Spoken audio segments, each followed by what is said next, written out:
folks, shall we begin?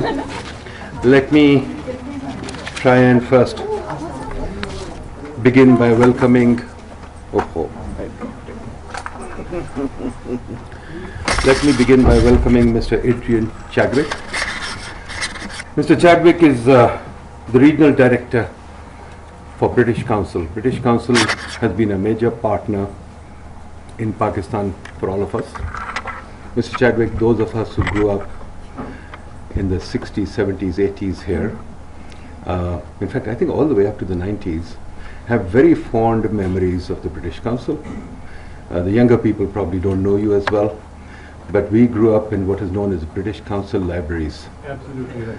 So all of us owe a lot to the British Council Library. In fact, I met one of your ministers once and I told him the difference between me and a terrorist is the British Council Library.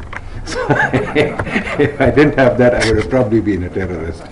So I welcome you and really owe you a debt of gratitude for many things that you've done in Pakistan. Can we begin the conversation with you giving some opening remarks, and then we can call in the panel and begin the conversation.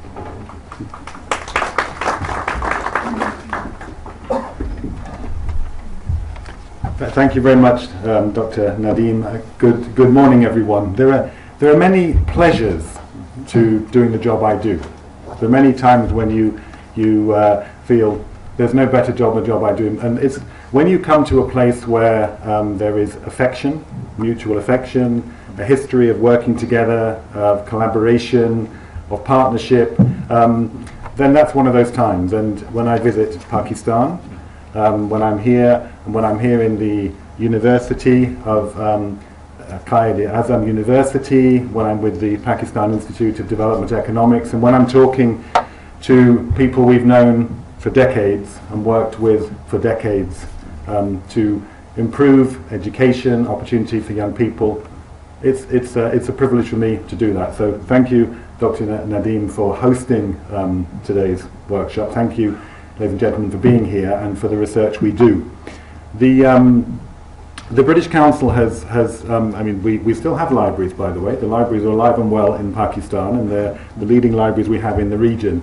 And that connection with leaders is a very strong one. Another very strong area of collaboration and connection over many years is higher education.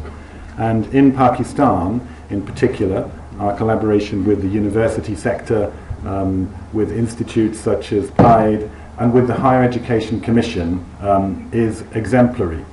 I had a very useful meeting yesterday with the Higher Education Commission, and I relayed to them that the British Council globally and the UK higher education system sees our collaboration with the Higher Education Commission in Pakistan as a model of how two countries can frame and develop mutually beneficial work. And the work we've done with the Higher Education Commission and with distinguished professors and with the universities, the scale is impressive. So something like 80%, so currently 156 universities in Pakistan are taking part in one way or another in some of the collaboration and some of the links we do. And that Higher Education Commission collaboration and partnership with the university sector covers all of the important areas, whether it's quality assurance, whether it's research, whether it's institutional links, whether it's new programs. We're working right the way across the system to system, to continue those higher education links which have delivered so much to both countries. And I would really emphasize that point, that the UK benefits and gains from these research collaborations as much as Pakistan does.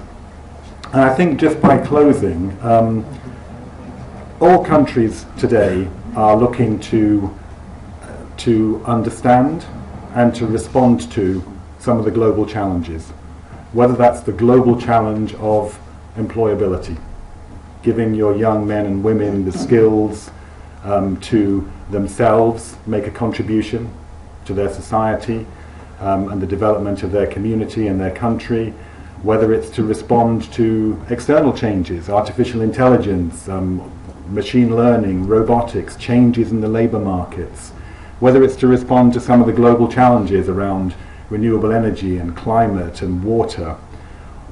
all of this is underpinned and driven by universities and by research and by young researchers. And all of this research today is collaborative and international, whether we're looking at the top UK universities or whether we're looking anywhere in the world. So the work that we do is important in its own right, academically, but it's equally important in enabling countries to understand and manage and respond to opportunities as the world around us changes. So there could be no better thing for us to be doing together. Thank you again for hosting us, Dr. Nadeem al-Haq. Thank you, Higher Education Commission, and all the researchers and panelists and students in the room for working with us. And I wish you all a very successful panel discussion and look forward to hearing how it goes. Thank you. Thank you. Thank you. Well, folks, Mr. Chadwick, thank you very much for supporting this research and for supporting Pakistani universities. British Council is now a major partner for HEC, I think, right? Major partner for HEC, where they're linking us up with Pakistani universities up with British universities to support research in Pakistan. And I guess this is a crowd that is kind of committed to research, so I don't have to sing praises of research here. They all believe in research, and I hope you do. If you don't, then you are in deep trouble. So I think whatever I say about research here will obviously receive a lot of applause, so I won't say much. But let me also welcome British Council team, because as I said, they've all helped us. Mr. Amir Ramzan. Mr. Amir Ramzan is a Pakistan country director. Amir Sahab, would you like to come and say a few words just so people get to know you and know how to greet you when they see you cycling in Islamabad? Because apparently he's a cyclist. And I hope many people here also take up cycling following Amir, right? Yeah, good morning everyone. Please don't greet me when I'm cycling because I'm just trying to catch my breath. So giving a response might be a little bit of a challenge. As it was this morning when I took Adrian for a walk up Trail 5. And he's a rather fast walker, so I got kind of out of breath. But anyway, so I'm the relatively newly arrived country director in Pakistan. I've been here for 5 months. It's a real honour to be working in Pakistan for the British Council. And the honour is because of the excellent partnership we have with the various organisations and institutions in Pakistan, the Higher Education Commission, the universities. Our passion is to work with you and supporting you and Pakistan in its journey to help its students, researchers, academics develop so the quality of education improves in Pakistan, so all the opportunities can come from that. So that has been our mission, that is our passion, and that will continue. And I look forward to seeing you again, maybe when I'm not cycling, but I look forward to meeting you again and being able to talk with you. So thank you very much. Thank you, thank you.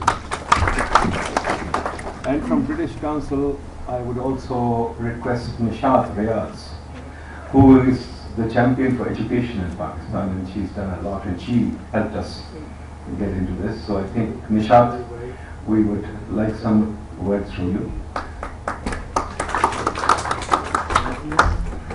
Assalamu alaikum, subha bakhair, and a very happy Wednesday. Dr. Saab, you have your own ways of surprising us.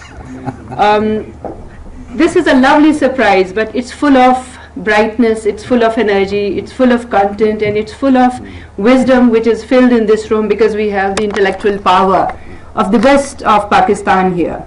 Quaid-e University used to be the best institute every student aspired to be in. So I think we are proud to be here as British Council. Not once on this occasion, but we are proud and honored to work with the Quaid-e University, with you all, with your researchers, and with the faculty and with Dr. Sar and his team around flourishing the culture of research itself.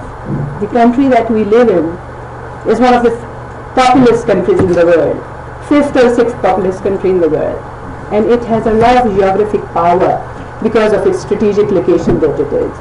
And how researchers make it more relevant to bring positive contribution in the lives of the people that we have, especially young people. 65% of the population of Pakistan is young people.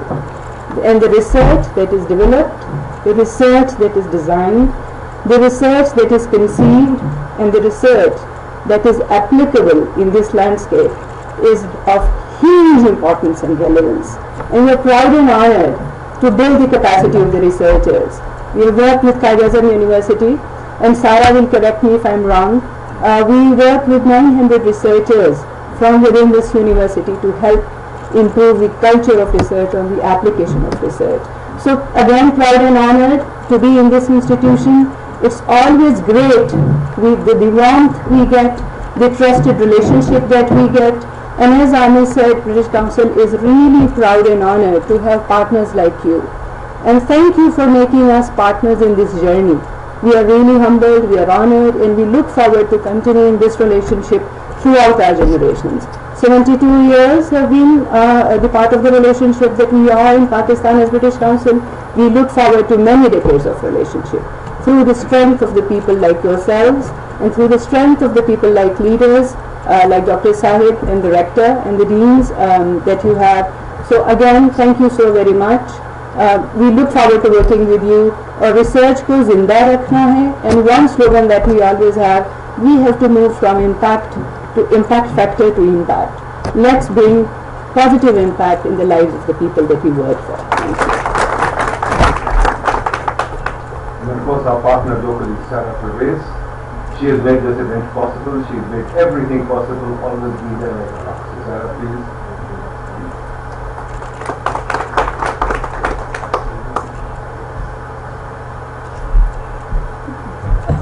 Bismillahirrahmanirrahim. Thank you very much, Dr. Saab, to give me this opportunity to speak. I consider myself as a very naive individual in this august gathering of such good academics from PIDE. Just to elaborate, Nishat, Azam University and PIDE were together, but now, mashallah, PIDE has received its own university. It is now a university avowing body, and we are now at Pakistan Institute of Development Economics, which was set up as a hub for research for our country. The research that has actually contributed a lot to the policy making in Pakistan. So it is another privilege for us that now Dr. Nadeem has become the Vice-Chancellor, which is an added bonus to work with this institution.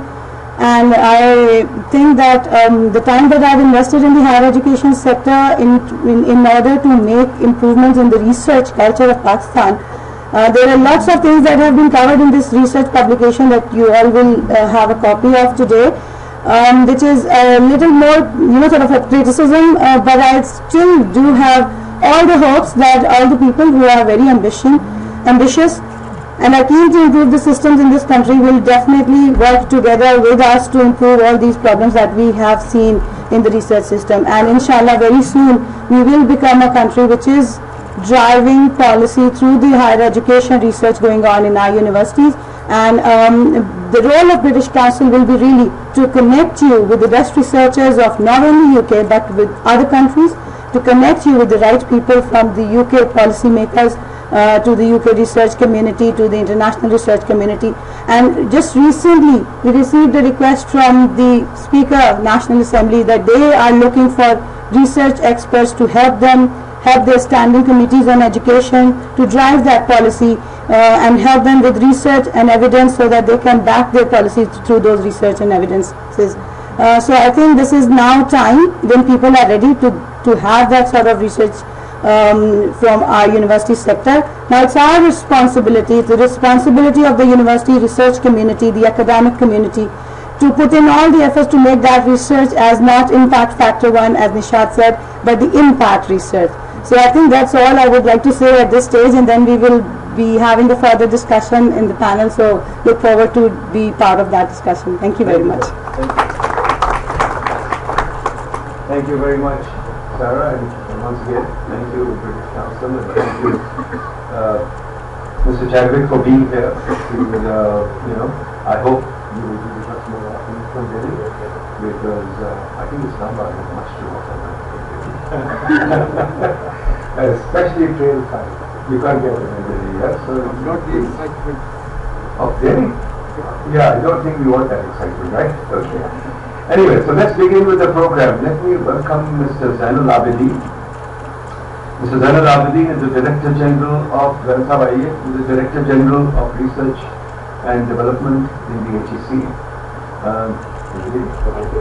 No problem. Okay, great. Thank you very much. Thank you for coming. Anyone here? We'll go back to lunch. You have lunch here. Nadeem ka khokhe ka lunch aapko khilenge. You have to come. Please do. Please do. You have the greatest lunch. Okay. Thank you. All the best. See you. Bye, everyone. Yes, so please. So, Dr. Zain Abdin is now the Director General of Research and Development in the HEC. I've heard a lot of good things about him. He is designing the Challenge Fund and he's redesigning all the HEC funding agencies and really redesigning the research effort of the HEC. So all of you will be seeing a lot of him and all of you have to get to know him because he's the man now who is going to control a lot of your research. Not just the funding but also the peer review, etc., etc. So, Zain sir, thank you very much. Great pleasure for you to join us.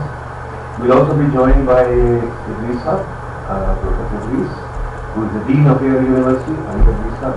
I don't think I need to introduce Idris because everybody knows him. He's a proud PIDE product and we're all happy to have Idris back. In fact, actually, he's still PIDE, right? He's still PIDE. He's just kind of eluding us for a while, right? But we'll get him back. So it's good to have you back. You have to come more often. You have to come more often and participate.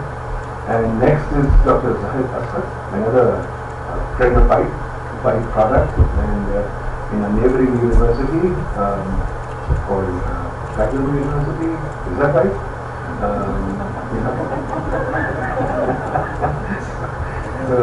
Dr. Zain is here, and we welcome him. Always a pleasure to have Dr. Zain. And I think ComSec, anybody here from ComSec? Because Dr. Junaid, he said he might send something from ComSec. So,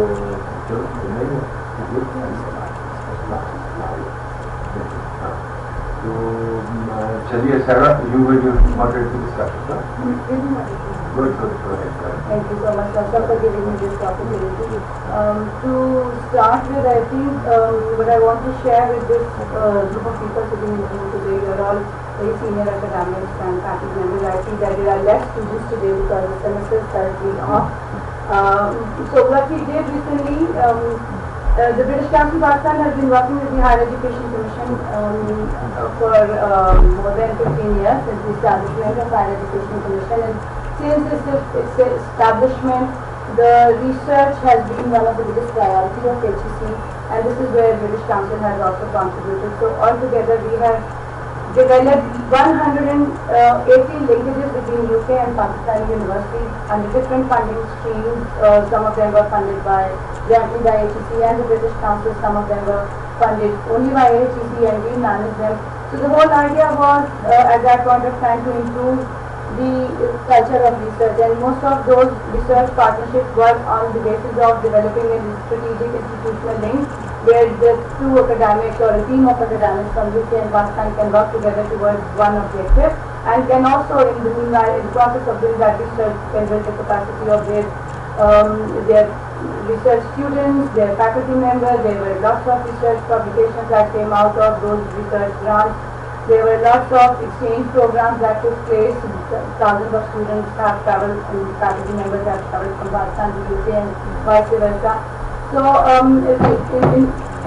very recently we have, and other than the research, there was a lot of other work that we have been doing with the Higher Education Commission. It included the focus of the British Council on improving the quality assurance. We did our leadership programs with the Vice-Chancellor, with the registrars and senior academics and senior deans. We also worked with the Quality Assurance Agency UK, the Higher Education Academy of UK, in bringing in these expertise in improving the quality of teaching and learning in Pakistan. But we have been doing around 36 projects with HEC on different structures. So in a couple of years ago, we thought that we were doing too many things, but all scattered, and we were probably not in the right direction, and we should have, been more confined to one direction. So what we did that we worked with the ATC on developing a program called Pakistan UK Education Gateway, and many of you might have already heard about that program. Pakistan UK Education Gateway has been designed in order to improve the university sector linkages between UK and Pakistan. This has got 7, 8 components, and all these components cover lots of higher education related programs. But within those 7 components, the biggest component consists of the research program that we are doing in partnership with the ATC. So, the research program includes the research grants, innovative and collaborative research grants. We announced these collaborative grants in partnership with ATC, and these are part of the national research framework that ATC has established. There is a little bit of designing of these research grants from our previous model. We have developed lots of strategic linkages. We now want that this research is taken up by the policymakers. So a lot of our focus is on non-university and using that research for the socio-economic growth of the country in different fields of life. So there are different thematic areas which we identified with the help of ATC, and within those thematic areas we gave our these research grants. So under Pakistan UK Education Gateway, we also did this university this research on the university research systems in Pakistan, and the ambition was to identify those gaps and challenges which are really important and have been probably hindering our performance, or identify those areas where we can do some sort of interesting sort of collaboration. And I'm very pleased to say that Dr. Nadeem was one of the key authors and was leading the research team who did this research. So Dr. very shortly will share the key recommendations and key findings of this research report. So I think I'll stop here, and I would request Dr. Nadeem to share the key findings of research, and then we will move on to some questions that will come across later on. Thank you. Thank you very much.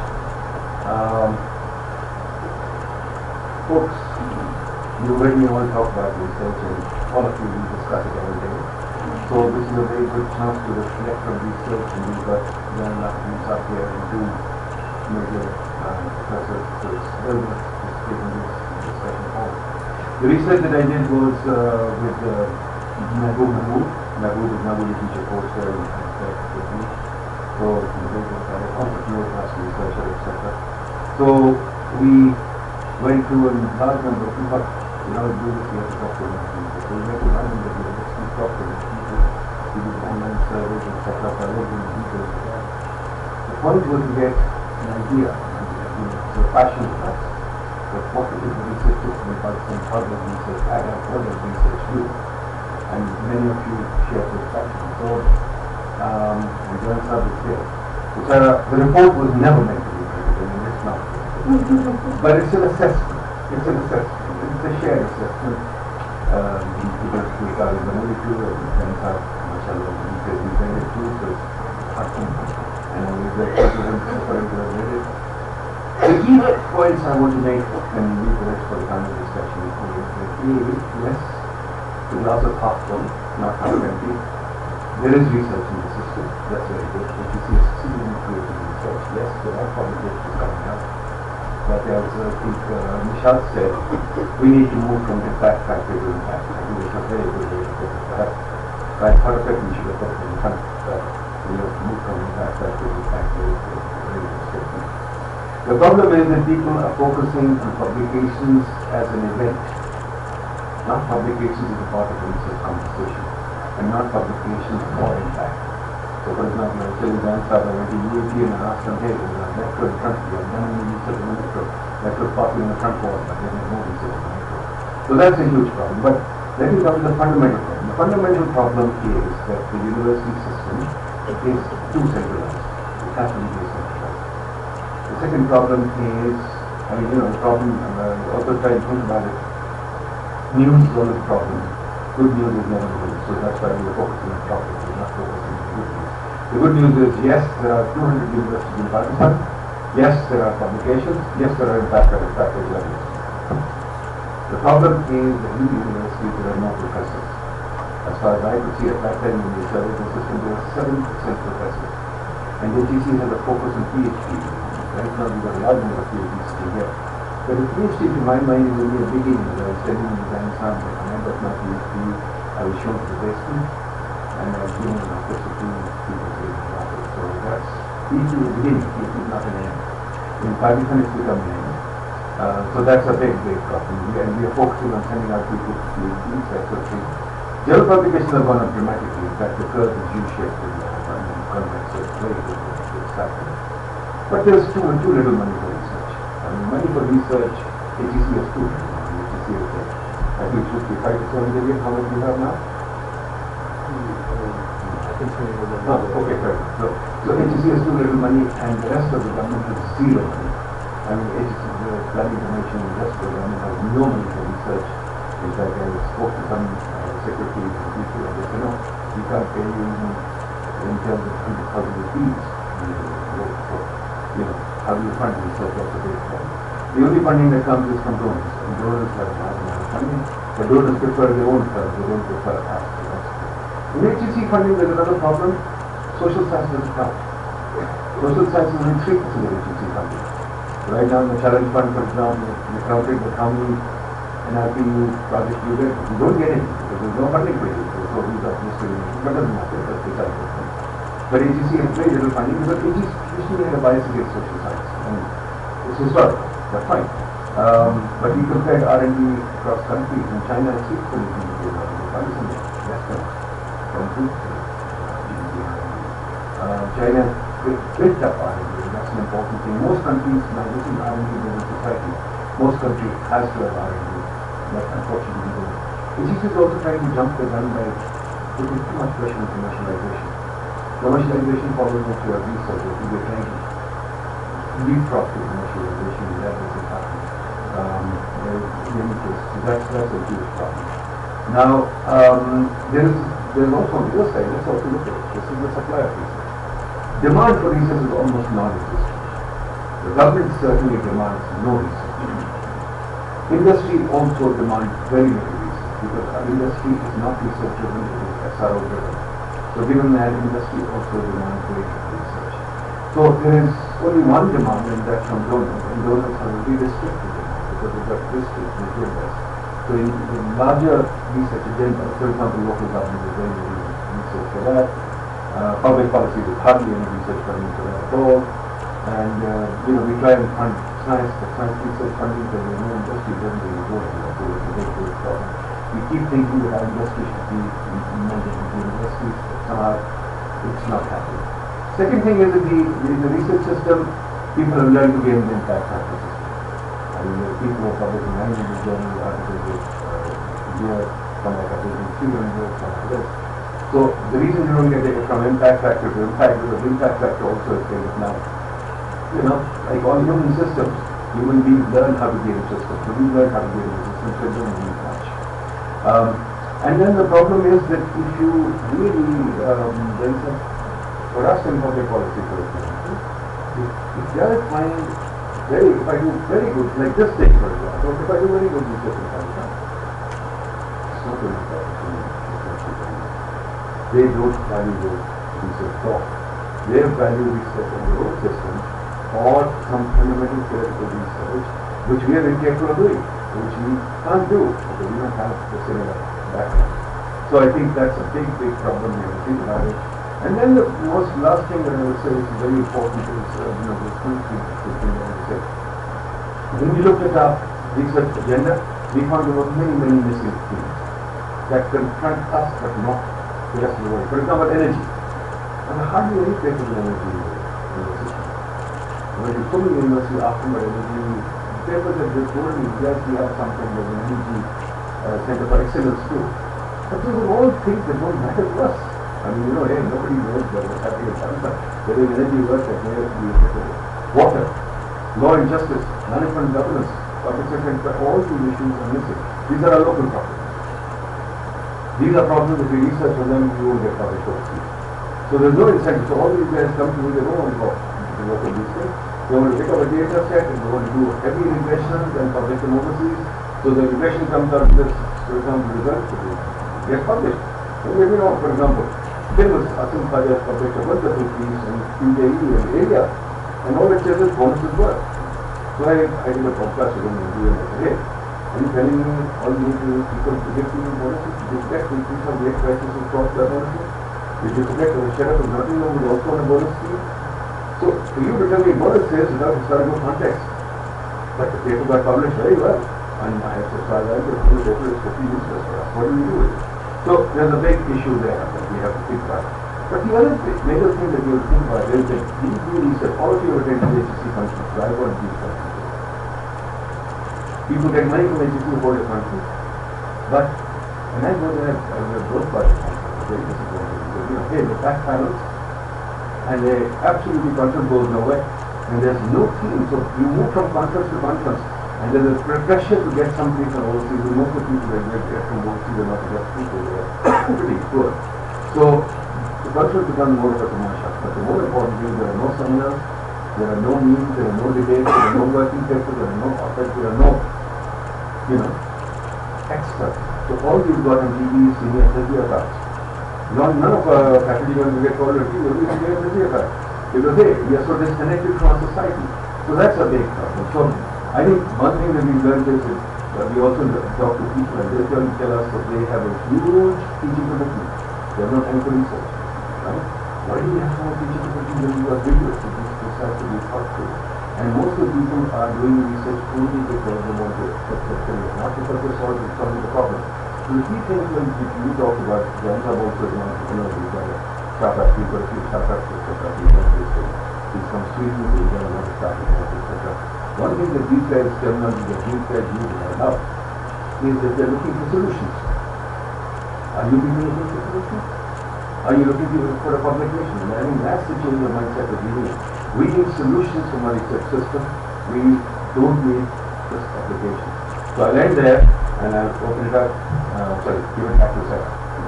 Thank you so much, Dr.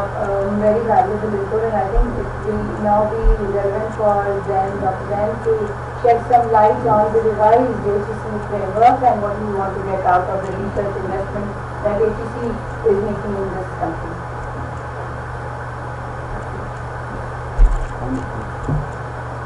Thank you very much.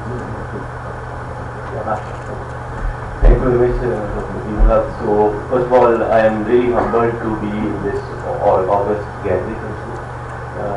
I feel that I'm not have the experience of the Islamic culture in Pakistan, but I can still relate some of my experiences that I've learned during the last 7 or 8 months that I've been at HEC. So, before I go into the details, I can just highlight some of the key aspects that HEC is responsible for the overall education sector. So we, if you look at our 3 major objectives, so it's the access, quality and relevance of our education system. And we have 3 instruments in order to implement these 3 directives. We have regulatory mechanisms, we have funding, and we have capacity building initiatives. So in the past 17 or 18 years, we have focused mostly on the access of the, increasing the access of our education system in Pakistan. And now what we would like to focus in the next few years is to ensure the quality of that education system and also the relevance of that education. And specifically, if I talk about the research that we are, research system that we are working on, we are right now focusing on all of the initiatives that it should solve some of our problems. So if I relate to, with you some of the recent the grant framework that we have developed actually, so it has 4 major components. On the one side we have the basic research and the applied research, and then we have the strategic and targeted research. So we have our traditional program, National Research Program for universities, which has been ongoing for the last 17 years actually. And just to give you figures, we have spent only 10 billion rupees in the last 17 years within this program. And we have funded more than 3,000 projects within NRP. So if you count on average, each project is around 2 to 3 million rupees for a period of 3 years duration. So roughly 1 million per year actually we are funding for each project, and you shouldn't expect wonders from that level of funding actually.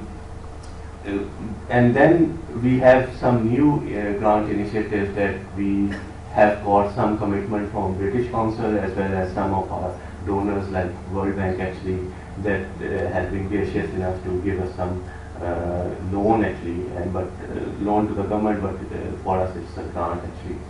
And we have opened up 3 new initiatives around that actually. The first one we call Grand Challenge Fund, and there we are mostly looking into solving the challenges at our national level.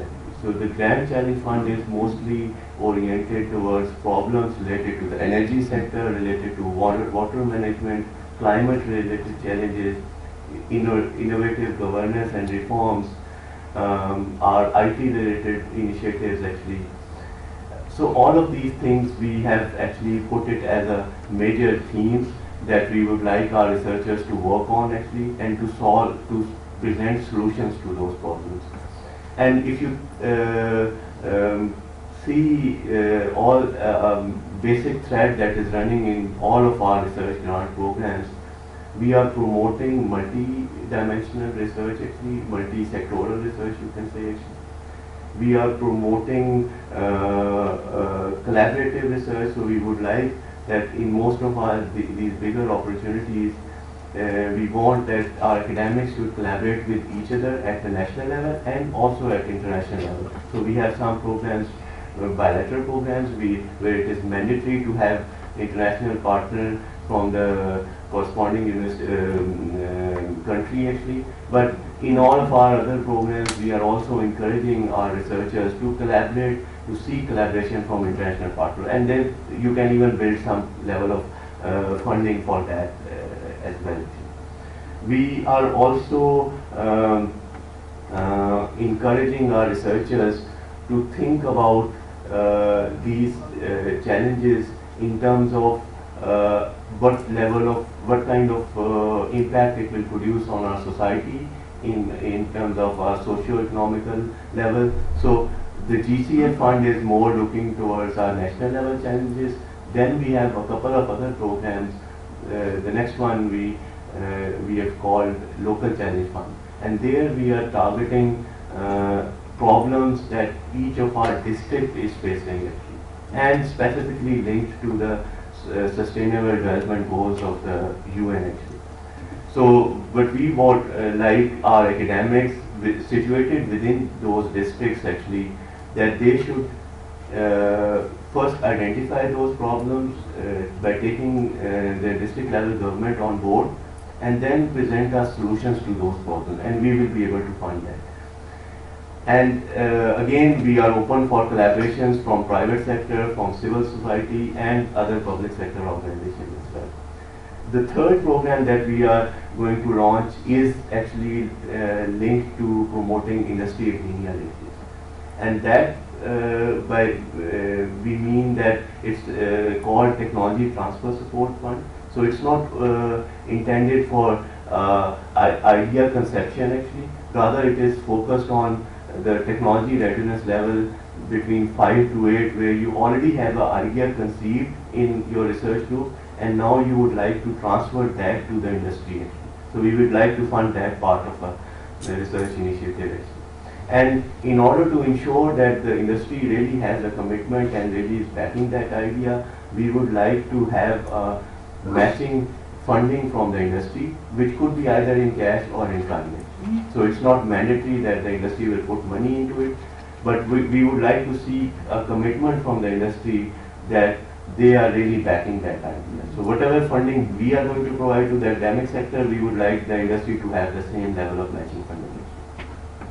So these are all the programs that we are, some of them are already launched, and some of them are going to be launched in the next few weeks actually. But in addition to that, I would also like to mention that there are other initiatives that we are also undertaking at HEC. So we are talking with other countries as well in order to open up new research grant opportunities for our academic sector. So recently we visited Germany actually, and we were very much appreciated there actually by their the counterpart funding agencies there actually, and hopefully within a year's time we will open up some opportunities for you there as well actually.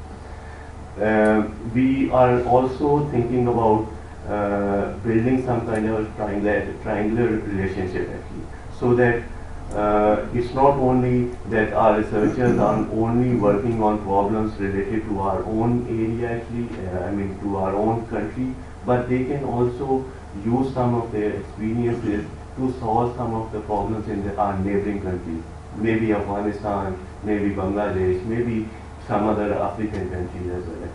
So we would like to have some kind of a triangular relationship with our international donors, so that we can actually use the funding that is available from you in order to build relationship with other foreign countries as well. And we are right now discussing those areas of our cooperation with our international donors as well. We have also actually taken an initiative which we call National Research Agenda actually, where we have identified major areas that we think are important for our future, maybe in the 10 to 20 years down the road actually. So we have identified 23 to 25 major areas there actually, and now we are working with different ministries so that we take them on board and they should actually come up with a problem statement related to their own domain, and then we would like our academics to work with them to solve those problems. And that's a kind of a work on progress, and it will be a consultative process where we will involve, of course, our academics from PIDE and other universities as well, so that they could help us in formulating those problems. Okay.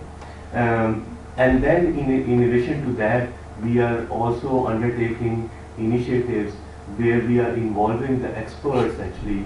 So I could also relate that we have already formed our scientific review panels who will be actually involved in assessing all of our grants system. So they will be the ones who will be making the final decision about each grant application. We will only be implementing their decisions.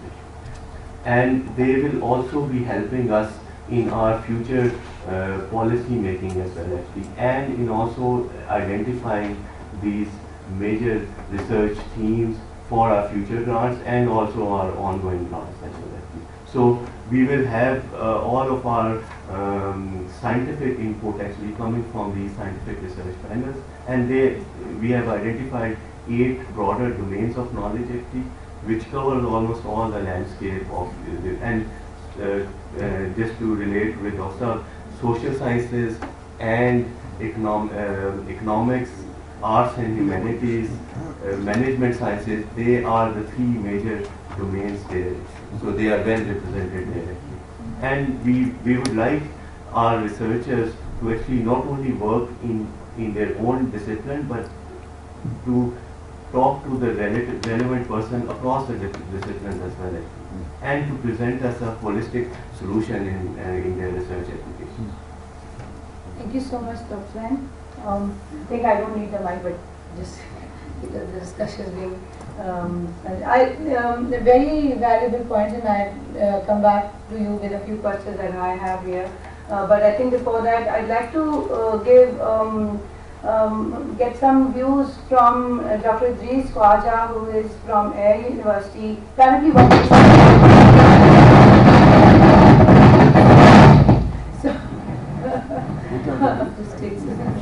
Dr. You can use 1 minute. So currently working with Air University as Dean for School of Management, but has been associated with PIDE as an associate professor.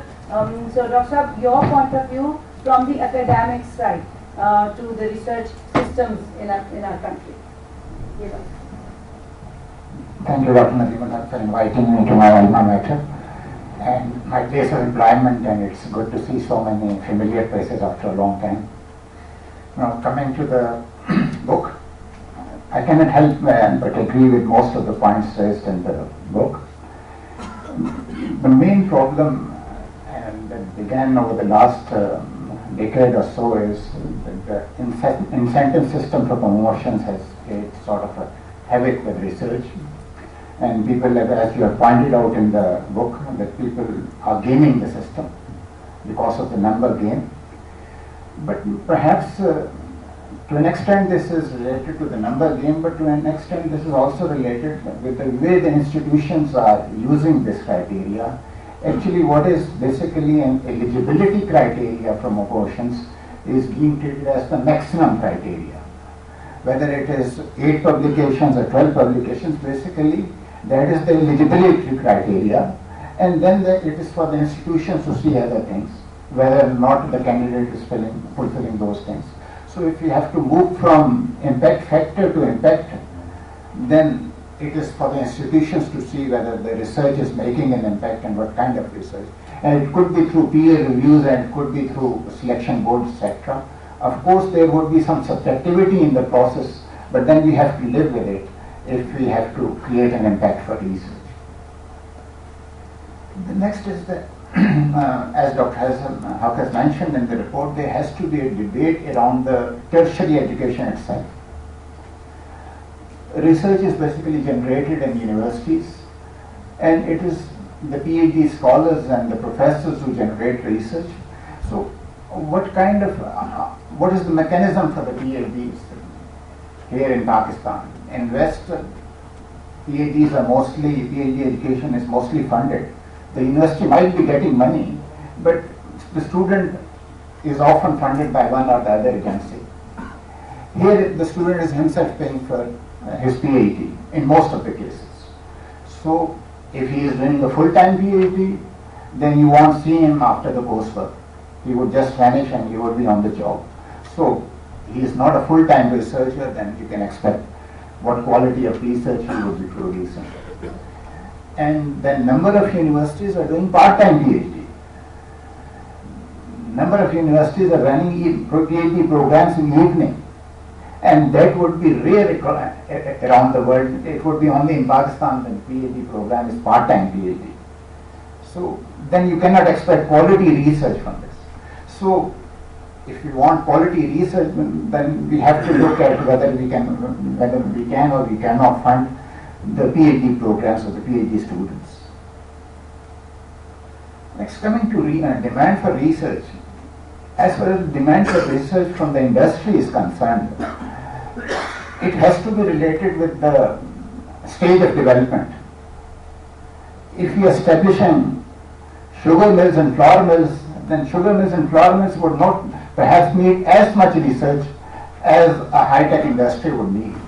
So, since we are at a relatively low in the stage of development, so this is but natural that the demand of industry for the research would be rather low. But still, it is the job of academia to develop liaison with the industry and to convince them that we can do this for you. But again, the academia is not going to the industry, so industry-academia linkages have to be much stronger than these are now. Second, Dr. Haq mentions that, just a side point, that probably ORICs need to be more strengthened. The book acknowledges that currently the ORICs are playing only a functional role, gathering data about what research, etc. is being produced.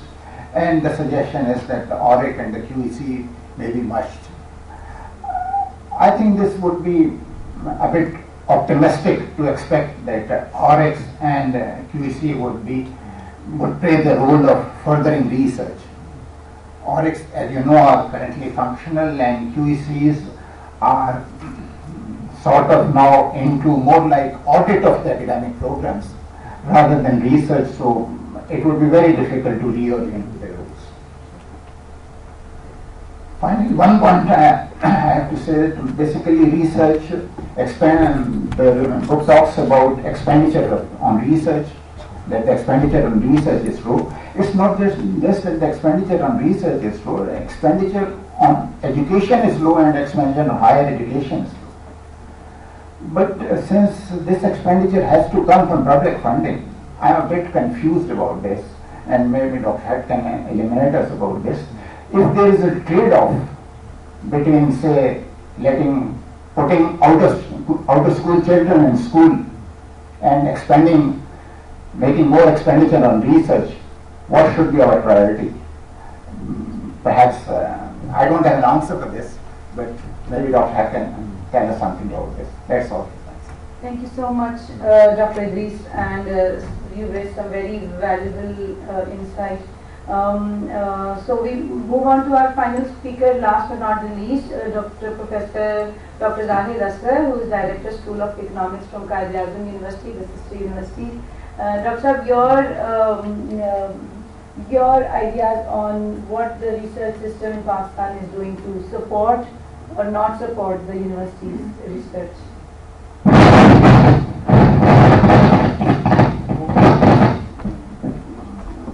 Thank you very much.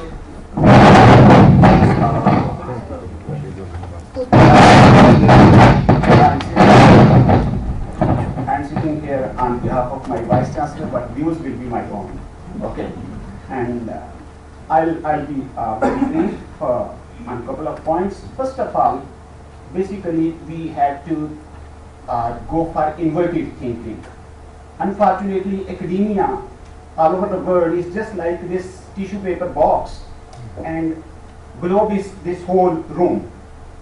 All rigorous, all questions, all solutions are raised here, solved here, and we are trying to impose these solutions over this whole globe.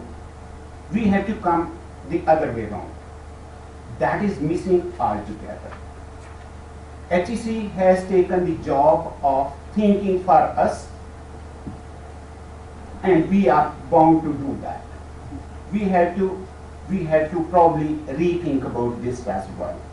Otherwise, we'll put all the rigor here, because this has been directed by the regulatory authority, and we'll try to propose solutions here, raise questions here, irrespective of what the real world challenges are. These challenges are prevalent at the global level in general, but in Pakistan in particular.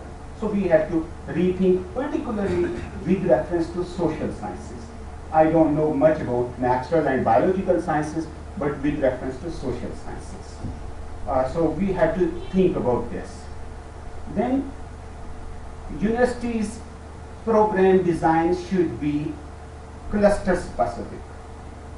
Why do we think the same job by a university in Las Vegas that Quaid-e University should also do? So we have to, for example, Karachi has banking, pharma, and these type of industries.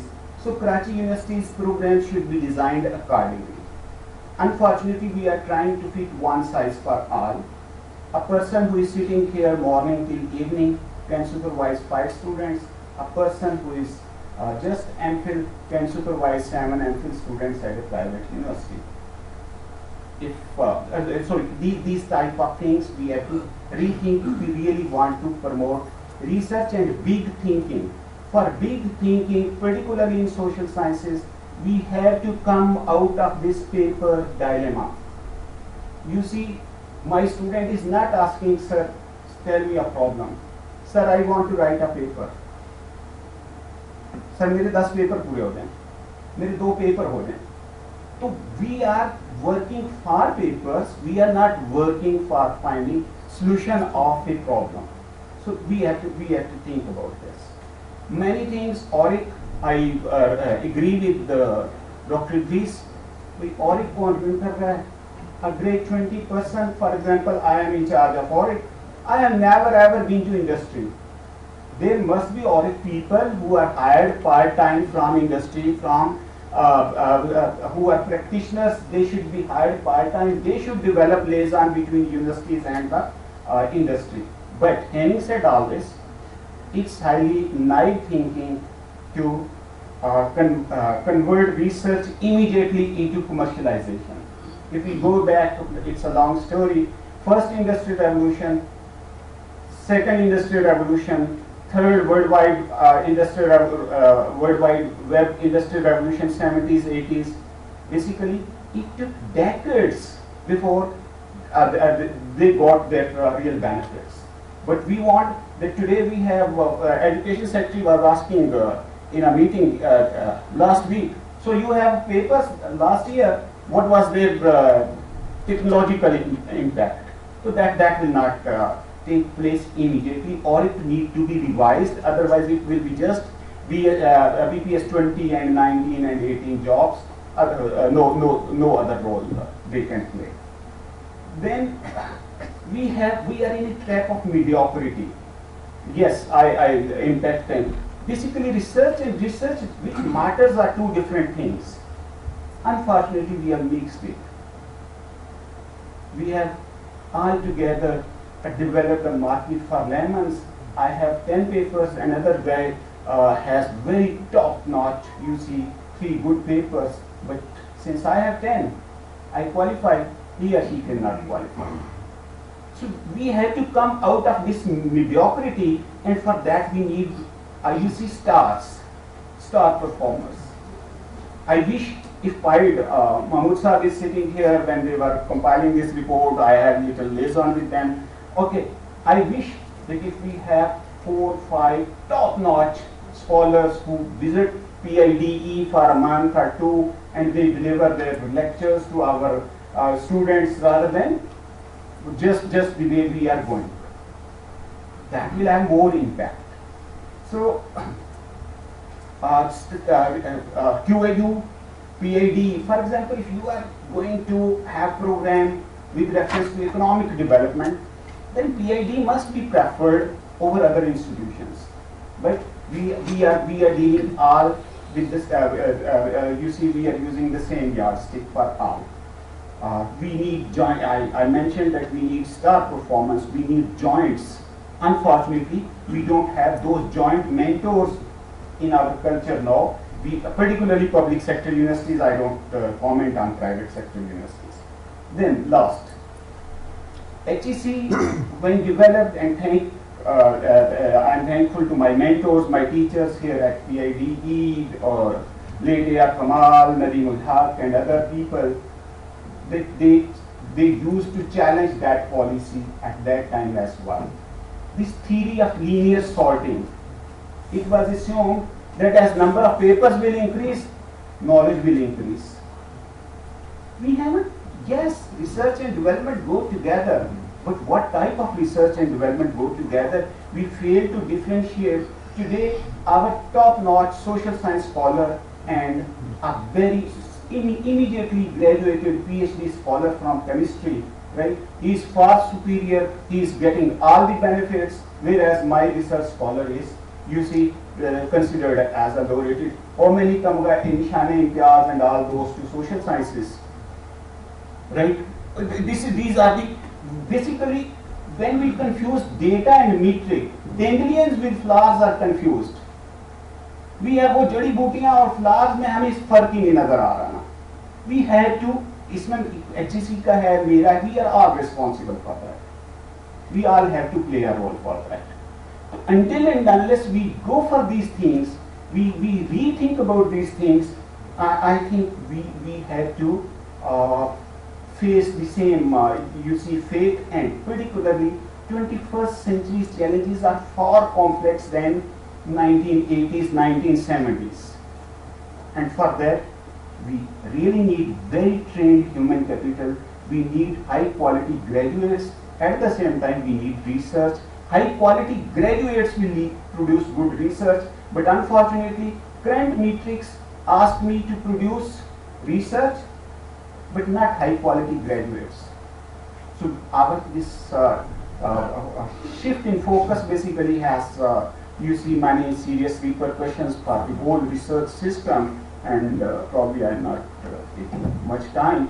So these are my views, and I have read this report, this book a year ago, but and it's very comprehensive one, and professors have to come out of their silos. They have to go outside, they have to develop liaison and all that But I'm not at the moment going in this detail. Thank you very much. Thank you so much. Dr. Zahid has touched upon some very sensitive areas, Dr. Nadeem, and I would like to have your viewpoint, and now your hat as a Vice-Chancellor, as a leader of a university. How much decisions are made by you in order to make things easier and in order to support these issues? Because sometimes it's said that what is required of us to grow as professionally is the number of publications and not the quality of publications. So what could be the role of Vice-Chancellor, and is HEC, I'm being a little naughty here, is HEC making any control on autonomy of the universities or not? I think the answer is yes on both counts. HEC does have, I think this business of metrics that are kind of centrally controlled are obviously a bit of a problem. I wish HEC had an accreditation system outside HEC, because regulation and accreditation are two different things. Also, I think the problem is not just HEC so much as our culture. We can't fire people in this country. I mean, that's a big problem.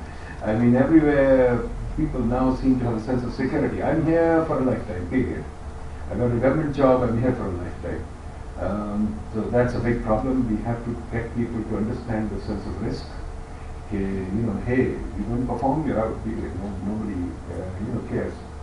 Second, I think people have also fallen into a comfort. It's all a culture thing. It's not so much HEC. People have fallen into a comfort zone. I've got the old notes that I got in my PhD. I'm going to teach them now, and I'm not going to improve. So that's a big problem. This is as I said, because we started measuring these things too much. Courses, for example, I don't know. I keep asking these guys, why do we have so many courses? When I came in, we had 100 and something courses, 150 courses. And I worked that out, so I cut them down. Now we've got 50. But even 50, there's a pressure to increase the courses. And then there are so many meetings. That's again, I know HEC developed a law which we passed, and these laws are crazy. I mean, there's so many meetings, board of studies and syndicate and this and that. We're a small outfit. Why do we need such a huge enterprise? Why do we do this? I mean, American University runs with 4 or 5 trustees. Why do we have, when we've got 4 secretaries on our board, we've got 4 provincial secretaries on our board, 1 the Senate or whatever, and we've got nominee of the court, we've got a nominee of the parliament. How are you running a university over there?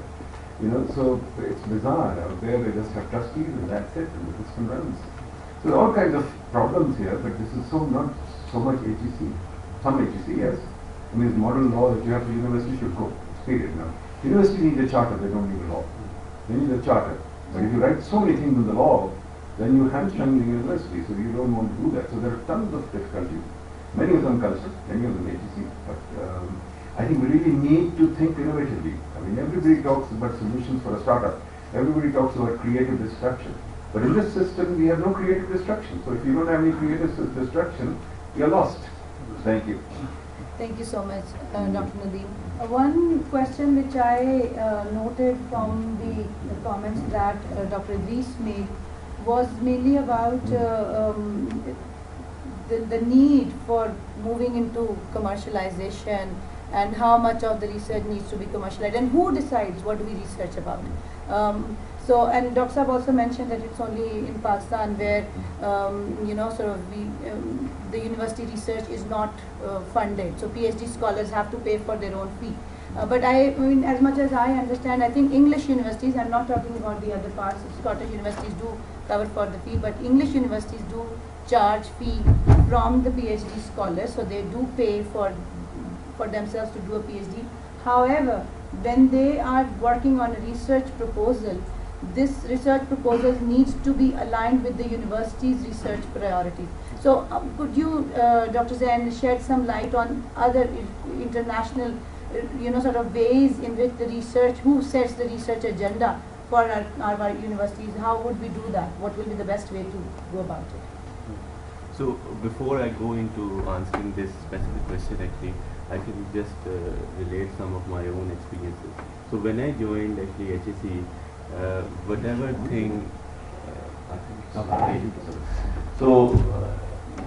and I saw some of our existing policies that we were implementing in our research grants actually, and I asked my staff actually that this is not in line with the international best practices.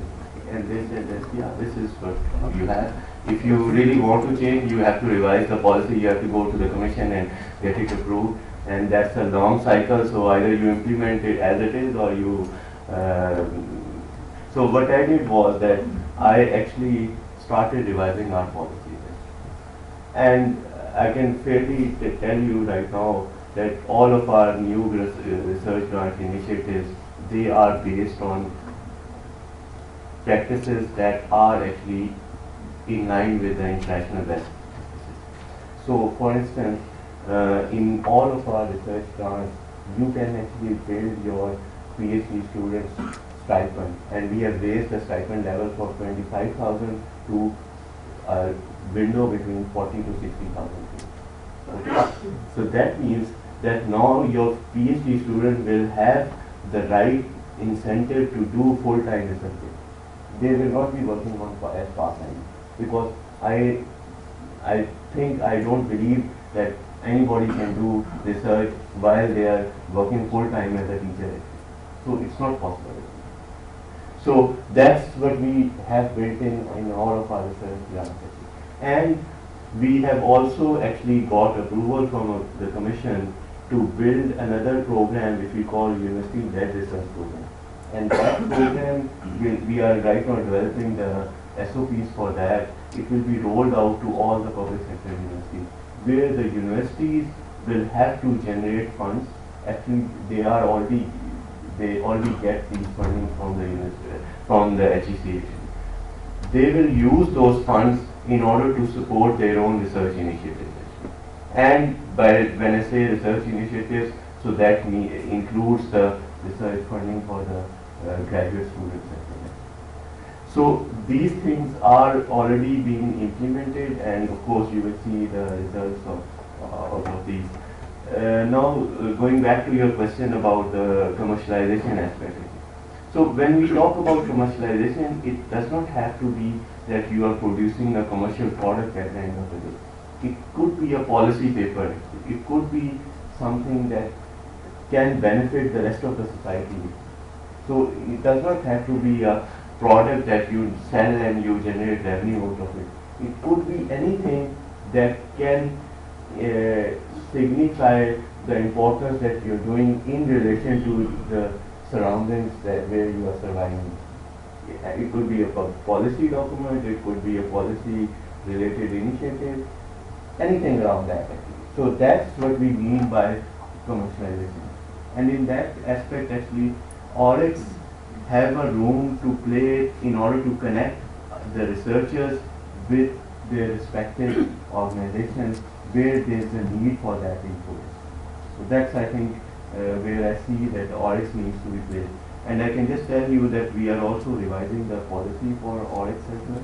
So it will be hopefully presented in the commission meeting next month actually, and you will see some improvements there. Thank you, Dr. Shah. So there are some comments.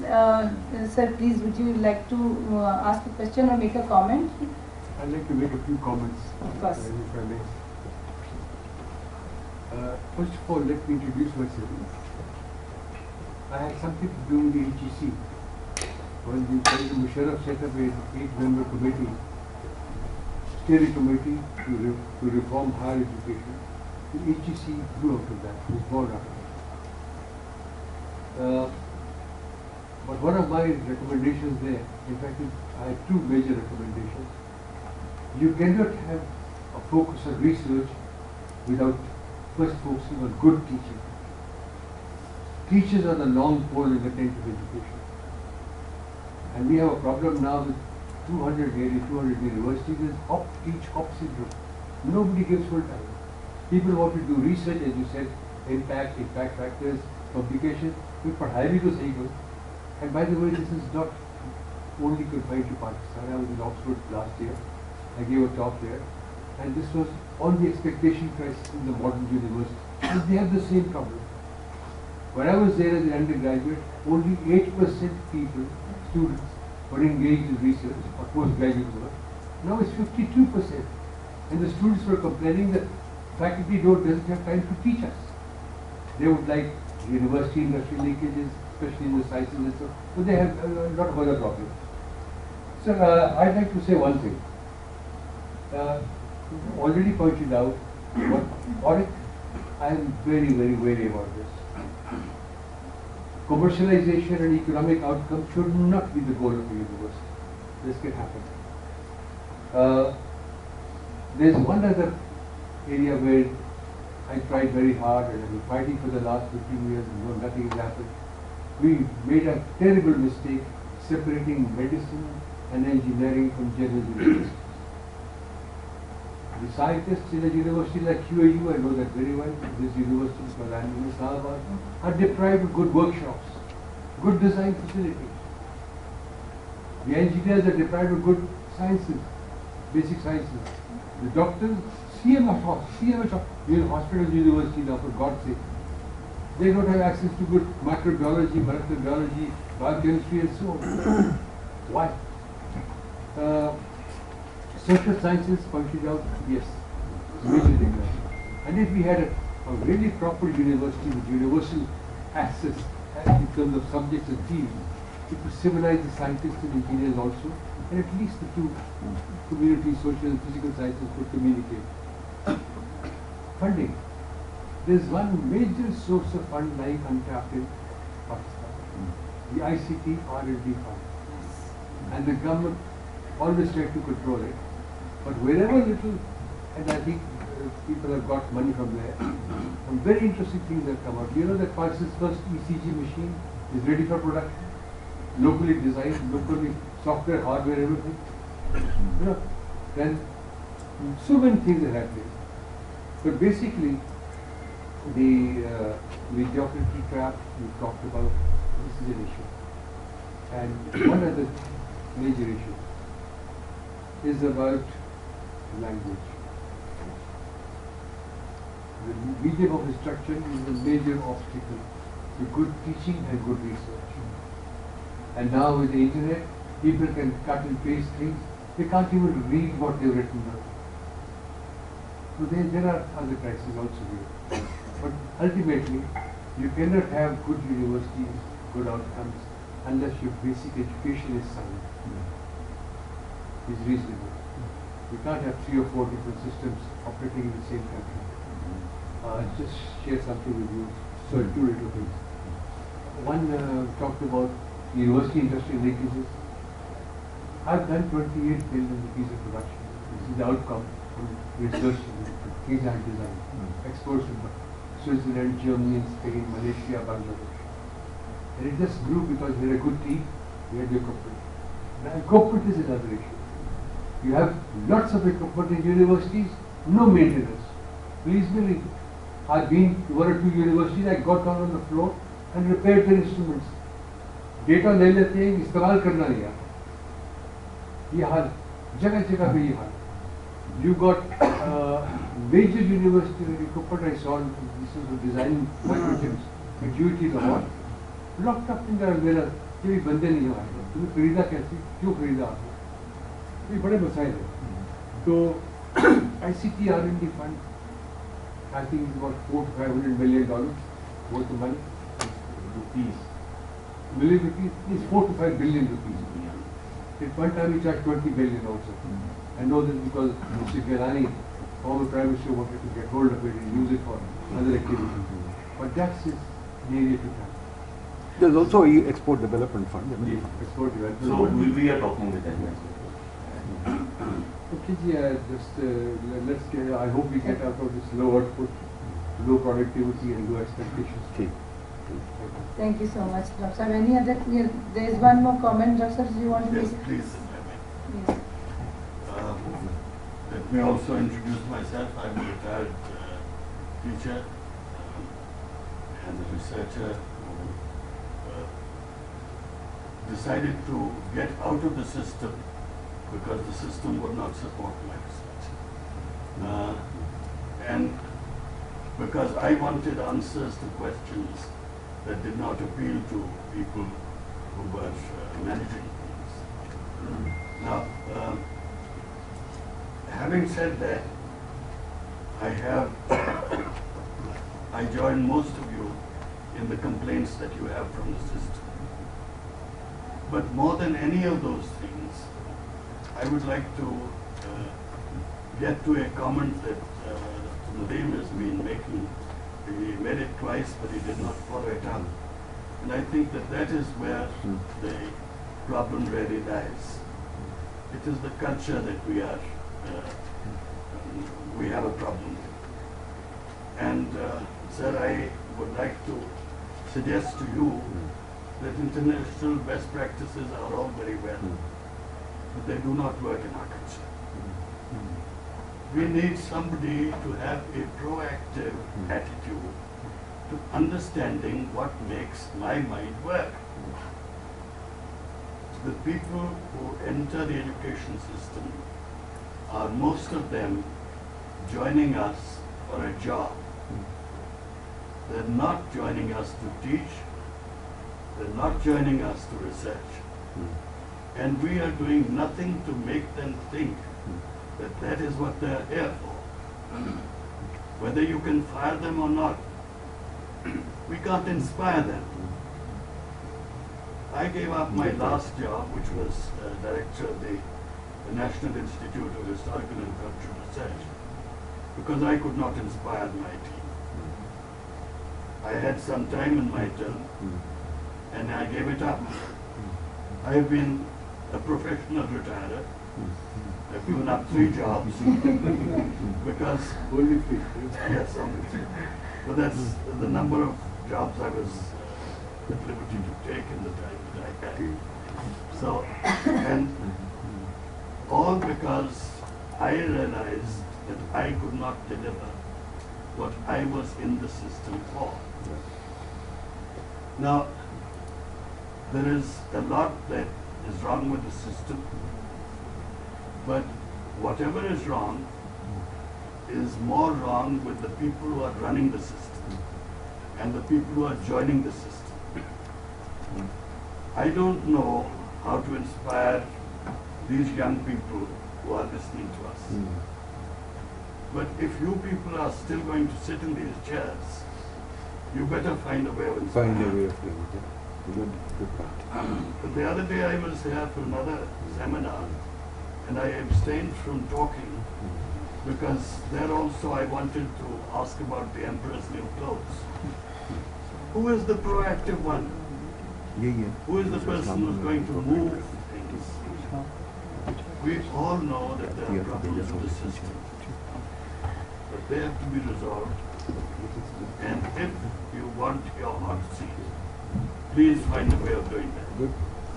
Thank you. Sir, if you just permit me, please don't run down the National Institute of Historical and Cultural Research. I'll tell you why. I'm not running it down. I said I could not inspire. I'll tell you what. About 15, 20 years ago, I had some old documents with me. The Comrade, 1913, 6 months. I had many more, but they got lost over the years. And the papers are going bad. So through friend, I sent them to the institute. They said, do you allow us to photocopy? I said, please do that. So they cleaned up those set of documents, and preserved them for me. Good. And I'm saying this because the Imam Bukhari Center is set up now in Uzbekistan. They have a treasure trove of manuscripts, and they're looking for partners. And I tried very hard in Pakistan. Nobody is able to Fakir Azam and others. No one would help me. They want them preserved, translated, and so on. There is not a work to be taken. So lastly, we talk to industrial industry and so on. Do you know that one Pakistani manufacturer has 10% or more of the tripod market in the European Union? Really? There's a question at the back, and then we will, I think 3 questions, and then we will come to the next set of questions, and before I ask the panel to respond. I'm coming from a think tank by the name of Islamabad Policy Research Institute, and I'm a retired brigadier from Pakistan. And I studied in a Korean National Defense University, so that backed off a few comments and a question. The British Council did some wonderful job, but unfortunately, our old colonial master did not left the research culture in Pakistan. History is the best example.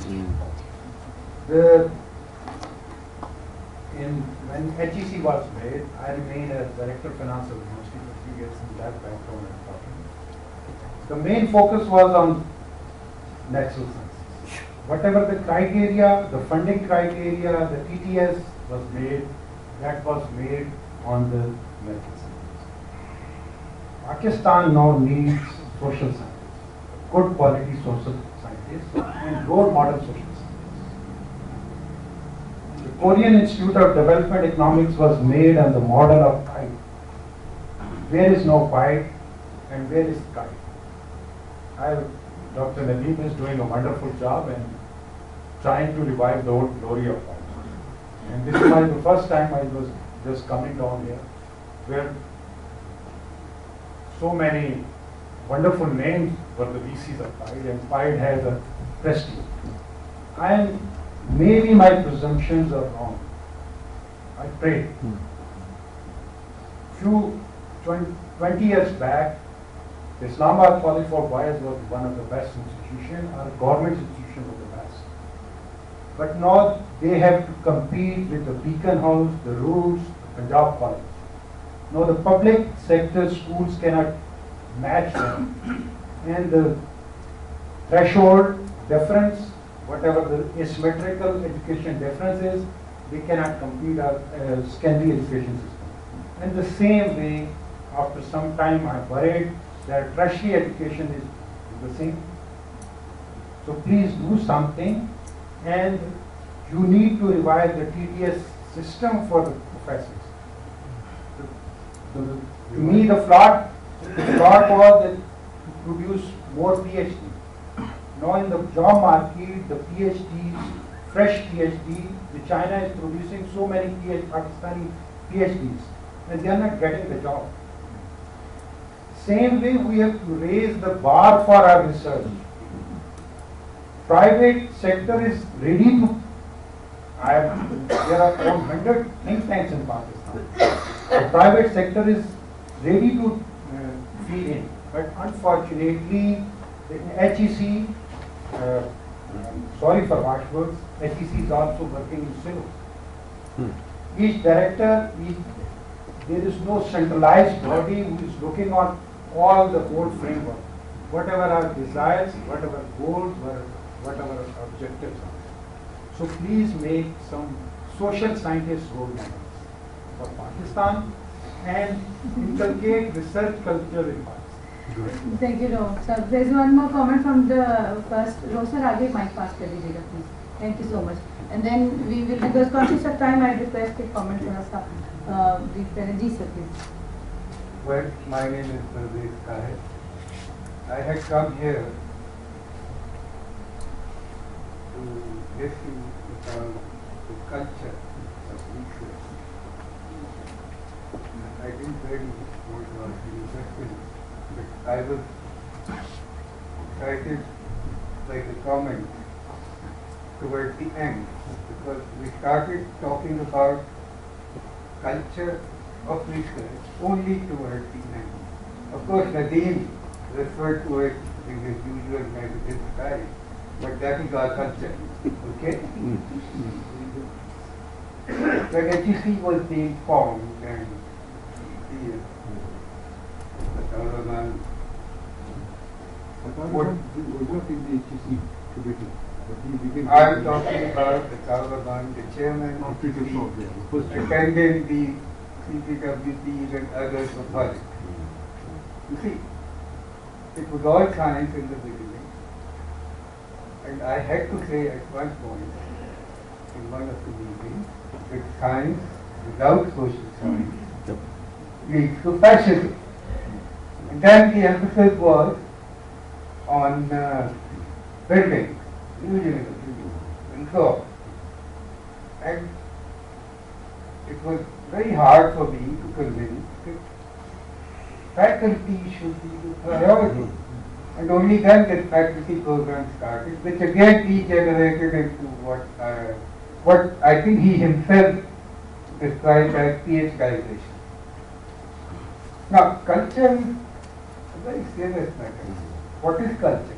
The simplest definition is cultivation of mind for ideas. And that is what leads to research. We don't even talk about ideas. We don't even discuss ideas. We just start doing something. We have data and blah blah. And you know, I think you are new to HEC. My impression is, and honest impression, that you are being implemented. You are doing more of the same, depending on the length of your purse. And the length of the purse reminds me of the question that Idris raised. Is it out of school children or, you know, ever since HEC started functioning, the allocation for primary education has become stagnant. This is also something to worry about. But coming back to culture, you see, research for the sake of research is also very important. That is basic research. I think you raised the point. But research linked with something towards some objective, because you really have to create systems to do it. It won't just happen. And it won't happen if you start hiring and firing people, then you won't be able to do anything. In this country, you have to think about it. You look at what is happening now. You see, as if prices increase for the first time in this country. Everybody, there is a lot of research that suggests that a few things can be done to avoid this crisis. But no. And now, the same utility store, which they wanted to privatize in the beginning, is now in the forefront of their firefighting. What I'm saying is, research, for the sake of research, is important. Research with something profitable is also important. Because culture of research is much more important. And that is, you know, enlightened teaching, creative teachers, leaders of research, and not just paper publishing or whatever. Irreverence. And that happens, you know, I think I began here. You know, PIDE did a lot of good research when government ignored it. And that is when, that was before the formation of Bangladesh. And you should know that research done at PIDE actually led to Bangladesh. Why? People had a problem. They kept thinking about it. Nobody bothered them. They were doing their research and it was used. So PIDE has actually done research which led to something. Now I'm using it as an example of independent research, serious research, and non-interference in the process of research. And these are problems of culture. So I come back to what I said in the beginning. Cultivation of mind for ideas. Thank you, sir. Thank you so much. Dr. Saab, we are running out of time. Would you like to make a consolidated response to the comments made from the floor? And then we'll ask. I think the comments are well taken. And yes, of course, there are many problems. We'll talk about them and we have to discuss this. This is what I mean by research conversation. A culture is a research conversation. Sorry. I think what we need is a research conversation. Research must be a conversation, it must not be projects and papers, and conversation happens like this. That's why I encourage HEC to develop seminars, conferences, etc. But let's not count conferences as trying to get big names. I've done that too, and it's meaningless. Let's just try and get a conversation going through seminars, through simple things, no ceremonies. In fact, when I have a conference, I hate to invite ministers or something because they're just coming, do nothing. So we have conferences for learning. But Vice-Chancellor. Yeah. So, You turn up today. yeah, You have to so write that's very them, you have to important. write the speeches anyway. So, thank you very much. Thank you, Sarah. And I don't know if anybody else wants to say anything, please. Go ahead. And Dr. Saab, would you like to make any response and the final comments before we I think it was, for me, it was a very learning experience to be here actually today with so many eminent personalities actually. I would take it, I've taken all of the notes that have been said here actually, and but I can assure you that we are going to work on these ideas actually. So, I mean, the things that we have just presented today, these are just the first step towards a long journey actually. So, and I think I totally agree with that. We need to cultivate the concept of research culture, and that cannot happen in isolation actually. So right now we are just taking some initial steps that will lead to achieving our end objective. Thank you, Dr. Sir, if you permit me, the gentleman from the armed forces reminded me of something else. How can you have an academic head of a university who is not an academic? How can he understand, even know what research or teaching is about? So this is one thing the HEC should have. I mean, the problem is that the HEC does not appoint a Vice-Chancellor. So that's the problem.